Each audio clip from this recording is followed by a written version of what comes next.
What unseen domestic battles lie behind Taiwan's defense spending decisions?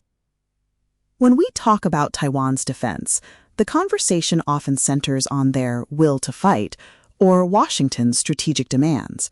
But what if that narrative misses the most crucial part? This piece invites us into the intricate, often messy, domestic world of Taiwanese politics. It asks us to consider how a vibrant, divided democracy navigates immense external pressure while balancing internal fiscal realities, public sentiment, and complex legislative bargaining. It's a reminder that truly understanding an ally means looking beyond the headlines and into the heart of their own political struggles. Written by Kyle Markram in War on the Rocks, narrated for Arva.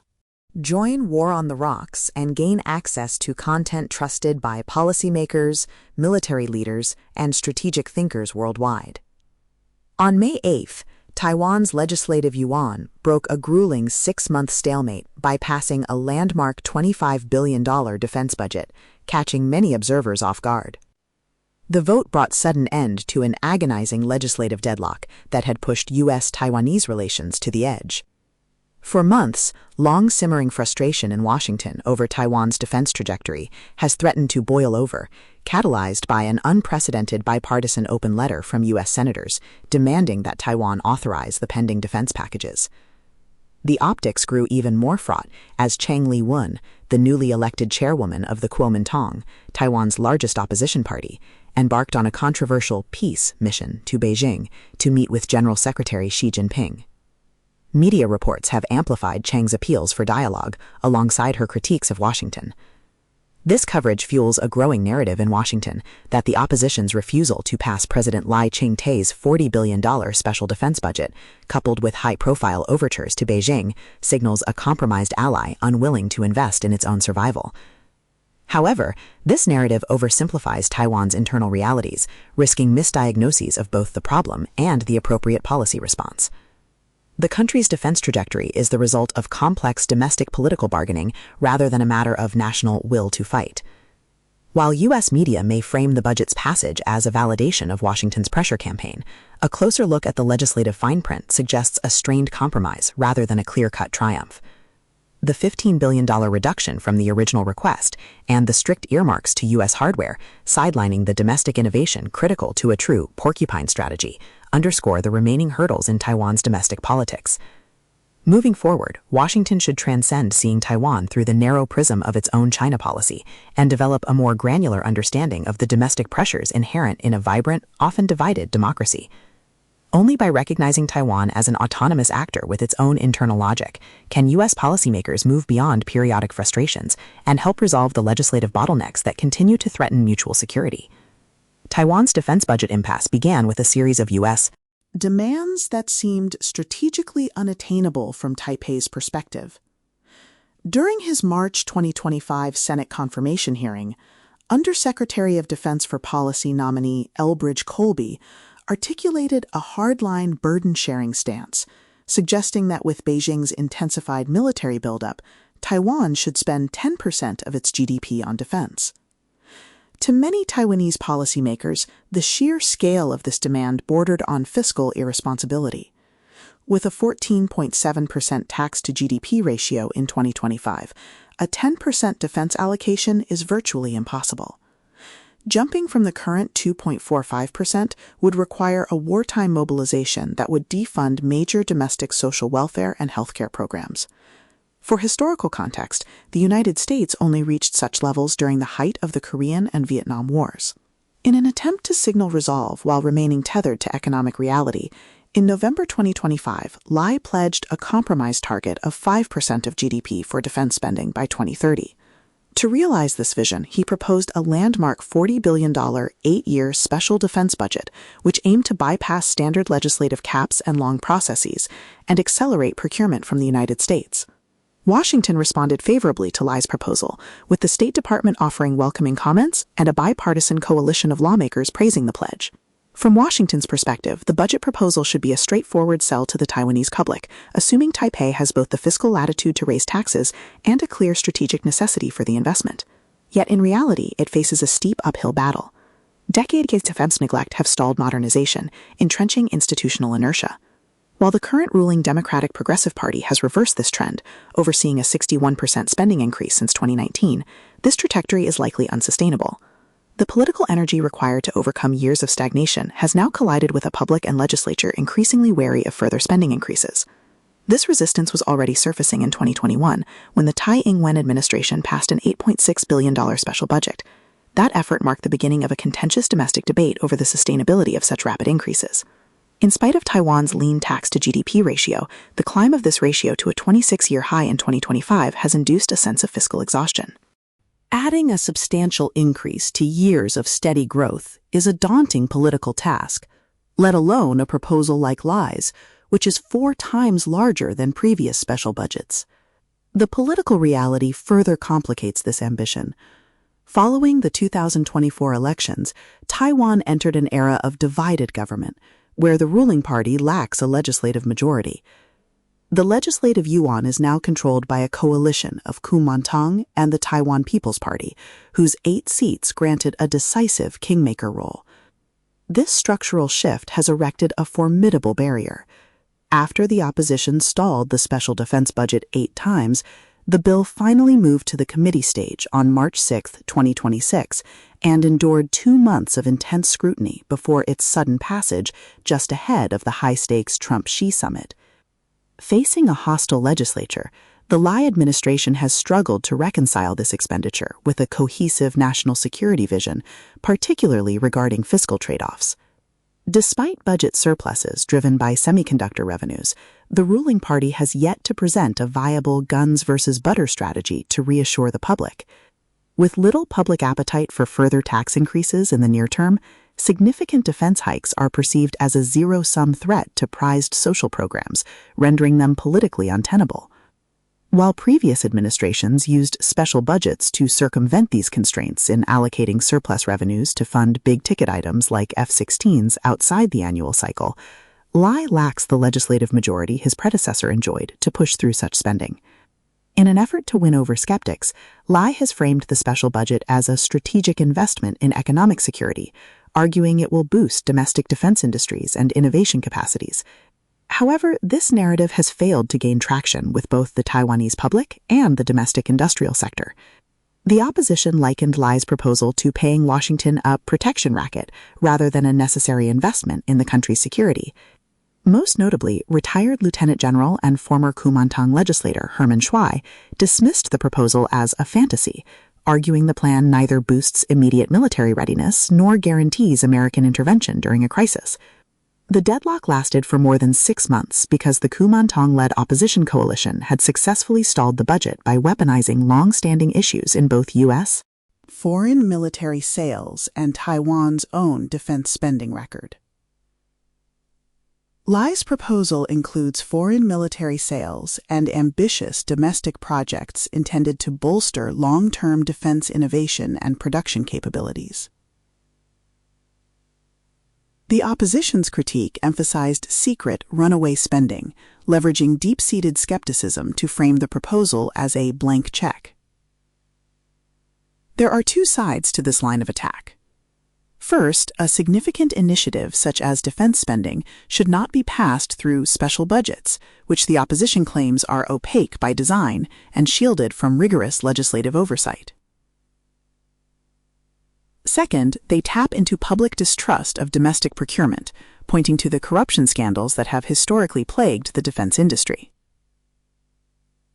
An opacity narrative has been effective in part because the Ministry of National Defense is pivoting its focus toward acquiring critical but complex capabilities like command, control, communications, and computers, C4.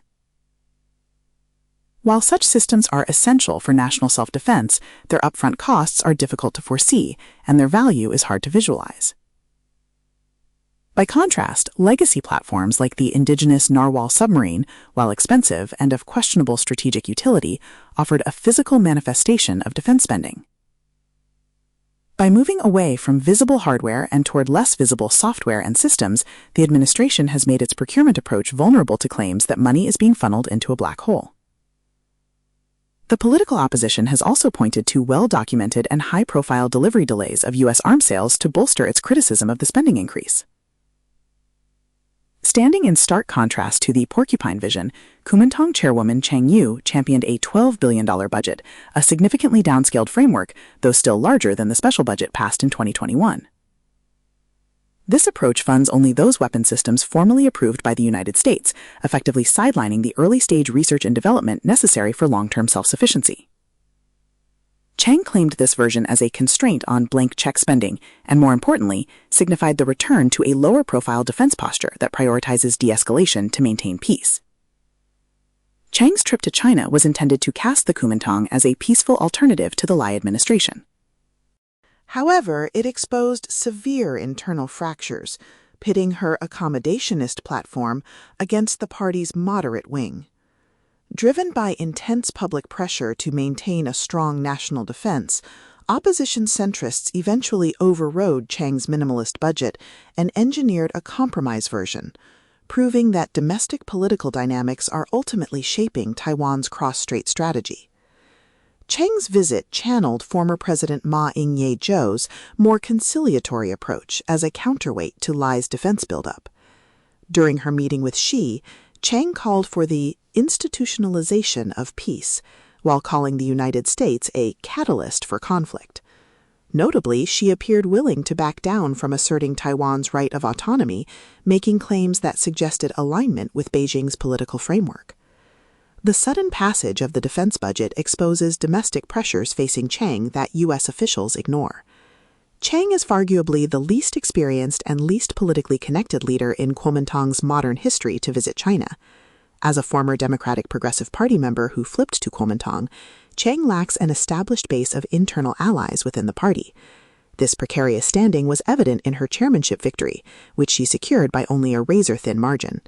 Furthermore, by embracing a one China vision, she has tethered her political fate to an unpopular position, as most of the Taiwanese public prefers the status quo. Despite Chang's claim that the visit was a diplomatic success, citing Beijing's subsequent 10 measures as a gesture of goodwill, public and internal party skepticism runs deep. Kuomintang voters, especially the youth, disfavor such an engagement-first and defense-second approach, reminiscent of the Ma Ying-jeou era, seeing it as increasingly disconnected from the reality of Beijing's aggression toward Taiwan. Recent polling show that only 34% of the Taiwanese public approved of Chang's visit, while a majority believed it did little to improve Taiwan's security situation. The division within the Kuomintang was evident when Taichung Mayor Liu Shuoyan, a 2028 presidential prospect, conducted an 11-day tour of the United States before Chang's Beijing visit. Liu's visit served as a strategic signal to both U.S. policymakers and Kuomintang moderates that Chang's overtly pro-Beijing posture is an electoral liability. By positioning her faction as a more credible steward of deterrence, Liu showed that the opposition is far from a monolith. This dynamic reflects the mounting public opinion pressure Kuomintang faces for blocking arms deals.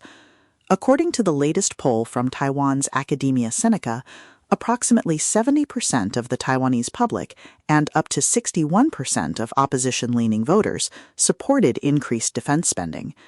Furthermore, nearly 51% of the public supports raising defense outlays to 3% of GDP, even when such an increase is framed as a U.S. demand. To escape the mainstream trap, the political risk of being perceived as entirely anti-defense, the opposition coalition ultimately converged to pass the $25 billion middle ground budget on May 8th.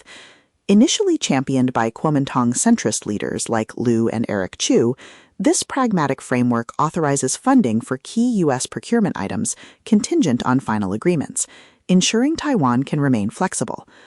The bill allowed Kuomintang to reassure the public of its ability to balance military readiness with diplomatic engagement, while the Taiwan People's Party backed the compromise to maintain its focus on fiscal accountability. Passage of the special budget showed that Chang was fighting a defensive war in a society where voters no longer trust accommodation alone to guarantee Taiwan's security. Without tangible peace dividends, such as a visible reduction of People's Liberation Army coercive activity toward Taiwan, party centrists are likely to use the fall 2026 midterm election to challenge her chairmanship. The divide between the pro-Beijing wing and the moderate wing will continue to shape Kuomintang's future. The new special defense budget is a significant yet incomplete victory for Taiwanese national security. While the funding is far greater than previous allocations, the $15 billion decrease from Lai's original proposal extracts a strategic price by stalling domestic innovation and entrenching reliance on U.S. arms sales, resulting in a compromise that undermines the very porcupine resilience Taipei seeks to build.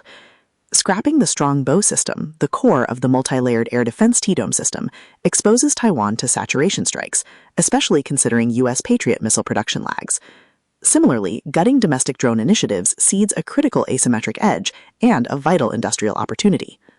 By failing to foster a local alternative to China's DJI that holds a 90% monopoly, Taipei risks remaining tethered to a supply chain controlled by its primary adversary. Worse still, the reductions risk being perceived as wavering resolve. Indeed, the U.S. State Department noted that while the budget's passage is encouraging, further delays in funding the remaining proposed capabilities are a concession to the Chinese Communist Party. However, as this analysis suggests, Taiwan's defense trajectory is shaped less by a lack of resolve than by the inherent friction of domestic politics. Consequently, Washington should move beyond a naming and shaming campaign and instead help build a durable consensus for the country's defense. This requires working with the Lai administration to engage the Taiwanese public directly through transparent, real-time updates on the foreign military sales process. By challenging the blank check narrative and clarifying the true status of weapons backlogs, U.S. officials can help resolve the domestic bottlenecks that continue to threaten mutual security in the Indo-Pacific. A sophisticated U.S.-led messaging campaign in Taiwan has become a strategic necessity. U.S. officials should engage directly with the public through local media and budget watchdogs, even in Mandarin. This engagement could help convey both the technical necessity and the strategic value of complex, non-shiny programs. For example, in an interview with the Taiwanese media, the American Institute in Taiwan director Raymond Green urged the Legislative Yuan to pass the defense budget and subsequently praised the opposition's efforts in building consensus towards the special budget. More engagement like this should come directly from the highest levels of the U.S. government. A shift toward high-visibility public engagement is not just about transparency. It is urgently needed amid the rising skepticism and distrust of America's credibility. In an era of heightened anxiety, such visibility is essential to proving the U.S. commitment to Taiwan's defense. Reassuring the Taiwanese electorate is the only way to neutralize the weaponized doubt that disrupted the legislative process. By treating Taiwan as a vibrant democracy rather than a subset of its China policy, Washington can transform a stalled budget into a sustainable foundation for regional stability. Jessica C. Lau is an associate professor of Asian Studies in the Department of National Security and Strategy at the U.S. Army War College and a non-resident senior fellow at the Foreign Policy Research Institute. Previously, she was an associate professor of political science at the School of Public and International Affairs at North Carolina State University. She also served as a 2020 to 2021 Wilson China Fellow. In 2022, she served as an economic development specialist at the U.S. Embassy in Beijing, where she focused on China's external engagement with Belt and Road Initiative countries. Kyle Markram is an Army officer and director of the China Land Power Studies Center at the U.S. Army War College's Strategic Studies Institute. He served as the Senior Defense Representative and Chief of Liaison Affairs at the American Institute in Taiwan from 2022 to 2025. Disclaimer: the author's views expressed here are personal and do not reflect the official policy or position of the Department of the Army or any U.S. government entity. Image: Kokuyo, via Wikimedia Commons.